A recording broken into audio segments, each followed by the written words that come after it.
বন্ধুরা দীর্ঘ অপেক্ষার অবসান ঘটিয়ে 7 দিন পর না 7 দিন পর এই যে আমাদের জায়গাটা খুবই সুন্দর, দারুণ সুন্দর জায়গা, দেখার মতন। যদি শরীর ঠিক থাকে তাহলে একদম বিউটিফুল, আর যদি শরীর খারাপ থাকে আমার মতন যদি অবস্থা হয়, পুরুষে চেপে বমি, এতে চেপে বমি, ওতে চেপে বমি, মাথা ঝিমঝিম, তাহলে যত সুন্দরী জায়গা হোক, জায়গাটা মনে হবে আমি কেন এলাম, বেকার এলাম, এরকমই একটা ব্যাপার হলো। খুব সুন্দর লাগছিল যখন আমার শরীর তা সব থেকে আন্দামানের একদম দারুণ দেখার মতন জায়গা। তোমরাও যাবে, যাওয়ার চেষ্টা করবে, অবশ্যই যাবে। নীল আইল্যান্ড, নীল আইল্যান্ডের ন্যাচারাল ব্রিজের আগে কেউ নাই।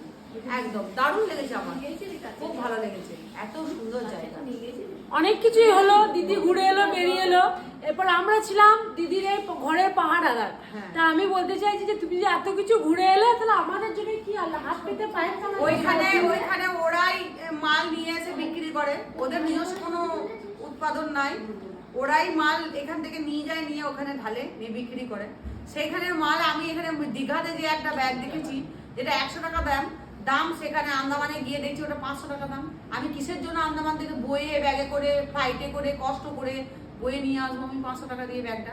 হ্যাঁ, তোমরাই বলো দিদি। তাহলে সব জায়গায় গেলেই খালি আমাদের জন্য কিছু আনবে, আমাদের জন্য কিছু আনবে। এটা তো আমাদের আবদার। তোমরা কি বলো বন্ধুরা? দিদি ঘুরে এলো 7 দিন সমুদ্র পাড়ে, টুপি পরে, এই জামা পরে এমনি করে ছবি তুলছে, ঘুরছে, আর আমরা শুধু বসে বসে দেখছি। রিসাইক্লিং হবে, সেটা কি তোমাদের ভালো লাগছে? তোমরাই বলো, প্রতিবাদ করো।